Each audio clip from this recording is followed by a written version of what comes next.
So many weeks have passed.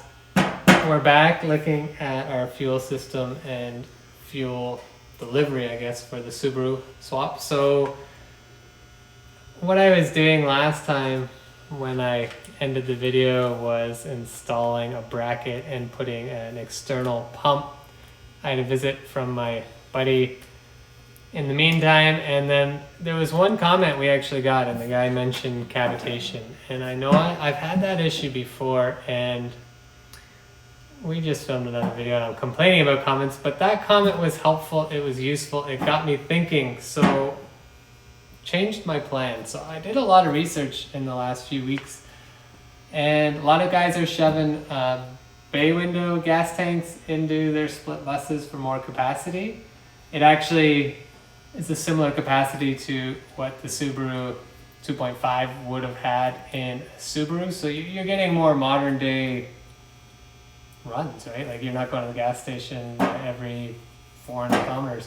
But I had clearance issues with the throttle reverser and all that. So I didn't want to walk down that road.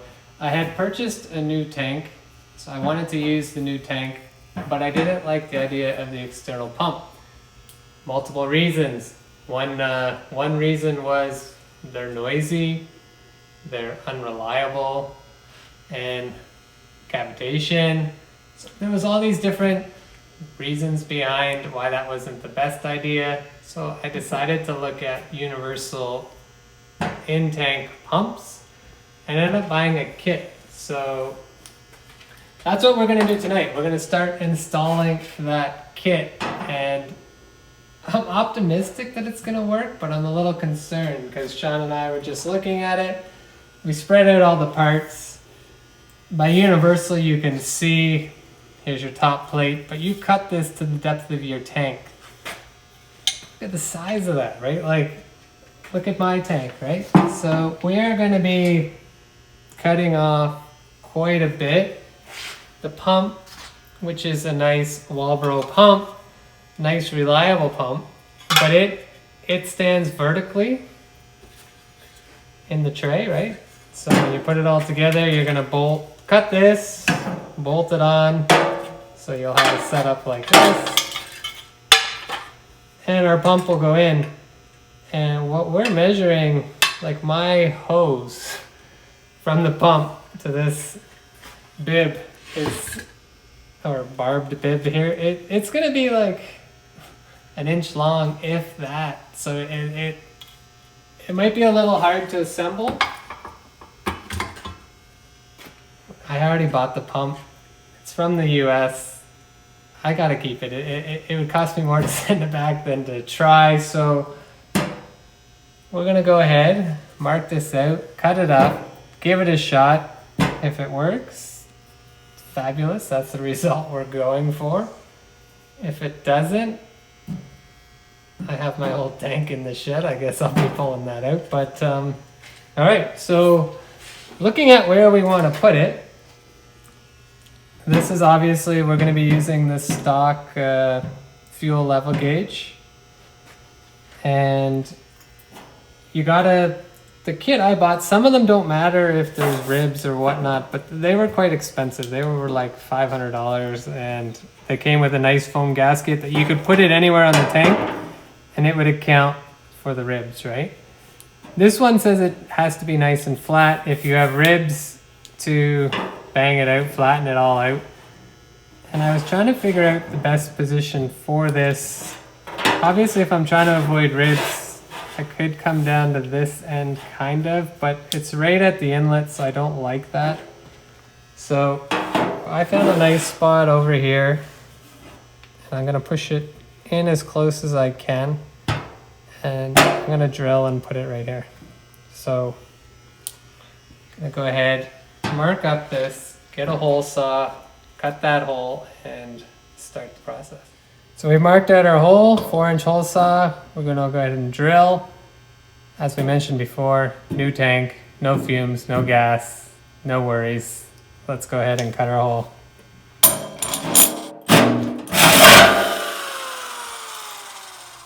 So the moment of truth, bottom of the tank to the edge, 7.25. We're at about 7.25, so that is better than we had expected. Maybe a little bit more hose. So it's gonna work. I'm positive it's gonna work. So next step, this ring, they tell you to put some RTV sealant. These are threaded. So this actually goes inside the tank. So that goes inside the tank.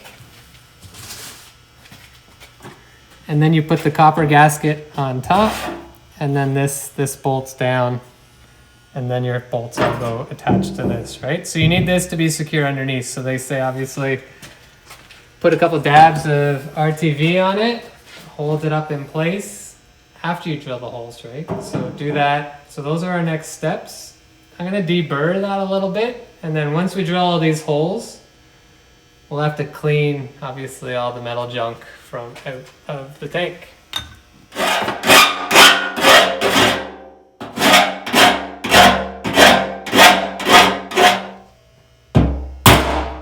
So we've just put a vice grip on. We're holding this in place. I'm doing just little divots to locate my drill bit to drill all these out. And then we'll go ahead and get this secured on the bottom, and then we'll start doing our measurements and mocking up the pump.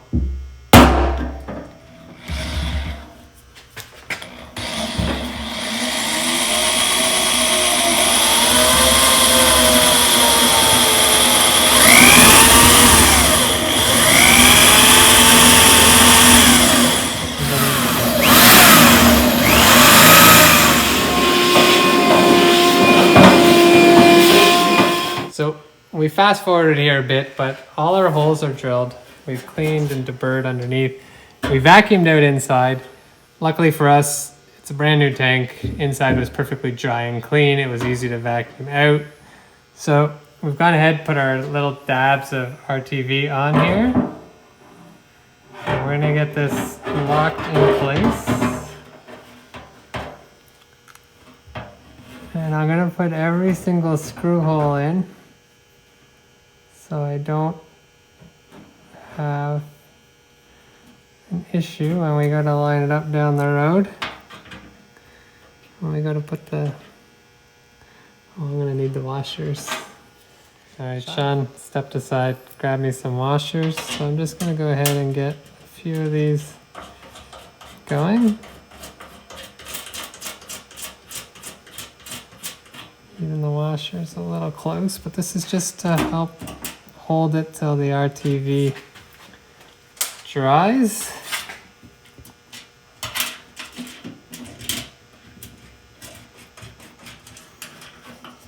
Okay, so we just have one left. Now, I know I didn't need to do them all, but they went pretty quick.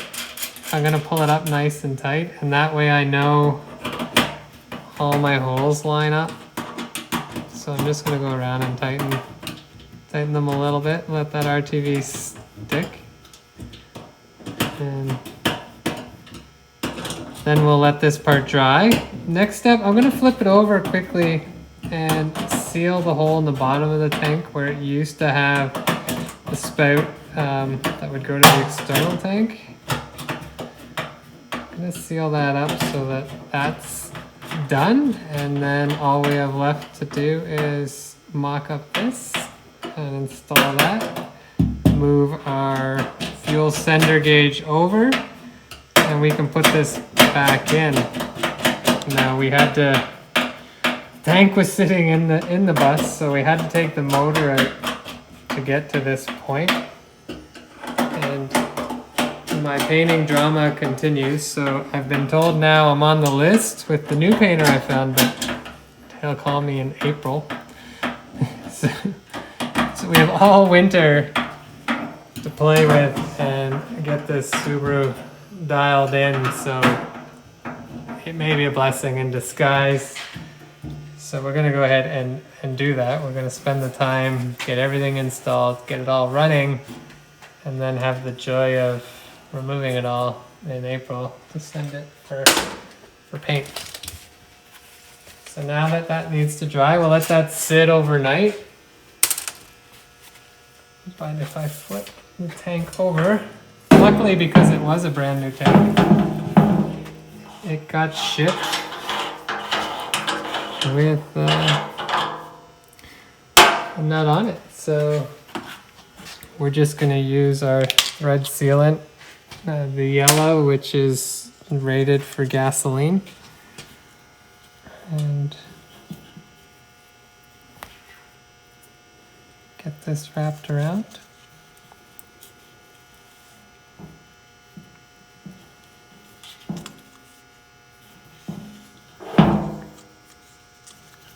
Tighten that up, and then we should be good to go. The bottom will be sealed.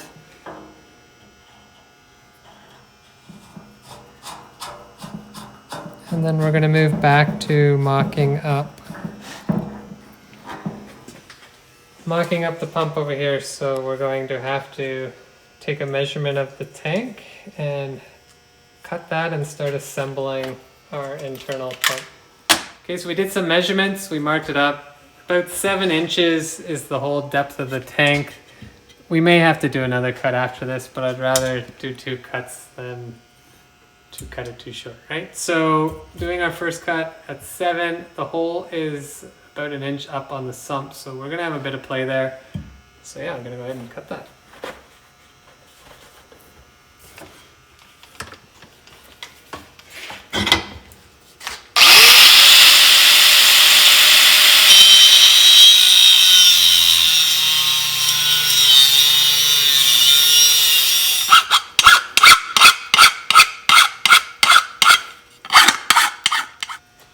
Okay, so we were, well, I'll say lucky, but our first cut worked out. So used a file, cleaned off the edges. We've gone ahead.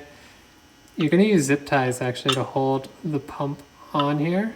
So before we can put the nut on the bottom one, we have to go through our sump and tighten that up. So I'm going to go ahead, get these on and tightened up. Put the zip ties, and then we'll have to put the sock or filter on our pump and attach our pump. So we're going to go ahead and just tinker around getting this all put together. But this is how it's starting to come, right? So that's going to be on there. The sock goes in the bottom, and I took them off. You can see how much hose we're gonna have. It's good. It's more than we expected at the beginning. We're at about 2 inches of hose there. So this kit will work in a Volkswagen bus in a split tank. So we had concerns that we were at their bare minimum. We did cut off a lot of material. You can see, you know, that's what we cut off, right? So yeah, we'll keep going here with assembly. So the video was getting way too long. We skipped a few steps, but here she is assembled. Fuel pump in, sump at the bottom, filter sock, hoses. We've got a return line now. So again, that was another thing with the Subaru swap, right? A lot of guys, what they're doing, they're drilling a hole in the neck, and the return is running back here. Again, I think that would just create more noise. I'm gonna have here fuel running in my tank all the time. So yeah, we have to let that RTV dry and cure so we can remove all these screws. But if Sean comes in, you can see that will go down and fit nicely like that. So we'll put a link to this kit down below. Obviously it can be used with a split bus. I think it's a good option. Hopefully it works out well.